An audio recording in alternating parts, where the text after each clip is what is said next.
Salam pemirsa yang diberkati Tuhan. Bertemu kembali dalam seri pelajaran Sekolah Sabat. Mari kita berdoa.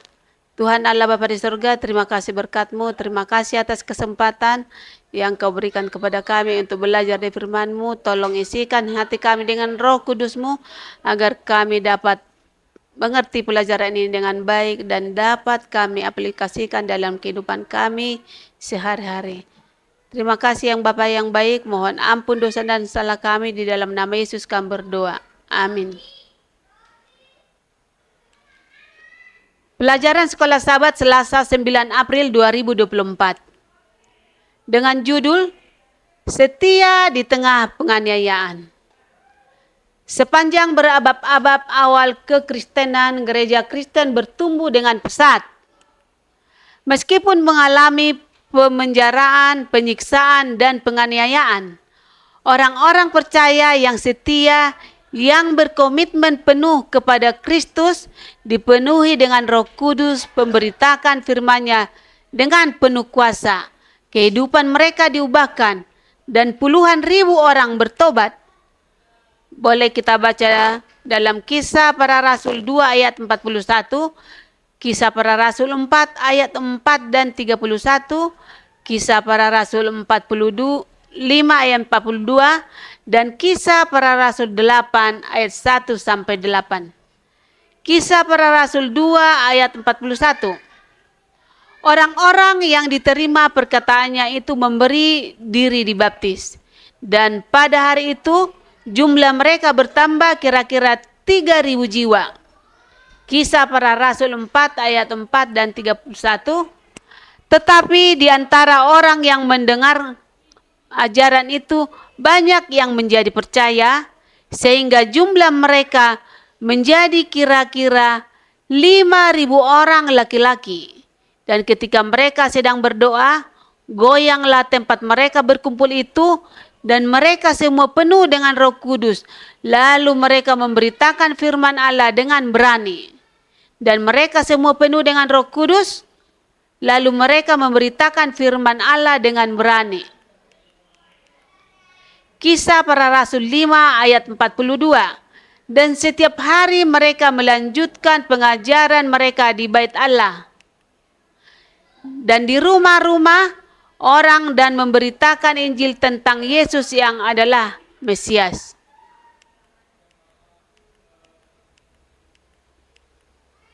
Kisah Para Rasul 8 ayat 1 sampai 8. Saulus juga setuju bahwa Stefanus mati dibunuh. Pada waktu itu mulailah penganiayaan yang hebat terhadap jemaat di Yerusalem. Mereka semua kecuali rasul-rasul tersebar ke seluruh daerah Yudea dan Samaria. Orang-orang saleh menguburkan mayat Stefanus serta meratapinya dengan sangat. Tetapi Saulus berusaha membinasakan jemaat itu, dan ia memasuki rumah demi rumah dan menyeret laki-laki dan perempuan keluar dan menyerahkan mereka untuk dimasukkan ke dalam penjara. Mereka yang tersebar itu menjelajah seluruh negeri itu sambil memberitakan Injil. Dan Filipus pergi ke suatu kota di Samaria dan memberitakan Mesias kepada orang-orang di situ. Ketika orang banyak itu mendengar pemberitaan Filipus dan melihat tanda-tanda yang diadakannya, mereka semua dengan bulat hati menerima apa yang diberitakannya itu. Sebab dari banyak orang yang kerasukan roh jahat, keluarlah roh-roh itu sambil berseru dengan suara keras, dan banyak juga orang lumpuh dan orang timpang yang disembuhkan. Maka sangat besar sukacita dalam kota itu. Apakah yang diajarkan ayat-ayat ini kepada kita tentang tantangan-tantangan yang dihadapi oleh gereja Perjanjian Baru, dan mengapa gereja bertumbuh dengan pesat? Para murid menghadapi ancaman. Kisah Para Rasul 4 ayat 17. Pemenjaraan, Kisah Para Rasul 5 ayat 17 dan 18. Penganiayaan, Kisah Para Rasul 8 ayat 1. Dan kematian itu sendiri, Kisah Para Rasul 7 ayat 59 dan Kisah Para Rasul 12 ayat 2. Namun dalam kuasa Roh Kudus dengan berani memberitakan Kristus yang telah bangkit, dan gereja-gereja berkembang lipat ganda di seluruh Yudea, Galilea dan Samaria. Kisah Para Rasul 9 ayat 31. Benteng-benteng neraka terguncang, belenggu-belenggu iblis dipatahkan. Tahayul kafir runtuh di hadapan kuasa Kristus yang telah bangkit. Injil menang dalam menghadapi rintangan yang luar biasa. Para murid tidak lagi meringkuk di ruang atas, ketakutan menari-nari seperti bayangan yang memudar. Sebaliknya, iman memenuhi hati para murid. Sekilas pandangan tentang Tuhan mereka yang telah bangkit telah mengubah hidup mereka. Yesus memberi mereka alasan baru untuk hidup. Tuhan kita tidak hanya memberi mereka amanat agung. Markus 16 ayat 15. Tetapi dia juga memberi mereka janji yang besar. Tetapi kalau Roh Kudus turun ke atas kamu, kamu akan menerima kuasa. Dan kamu akan menjadi saksiku di Yerusalem dan di seluruh Yudea dan Samaria dan sampai ke ujung bumi. Kisah Para Rasul 1 ayat 8.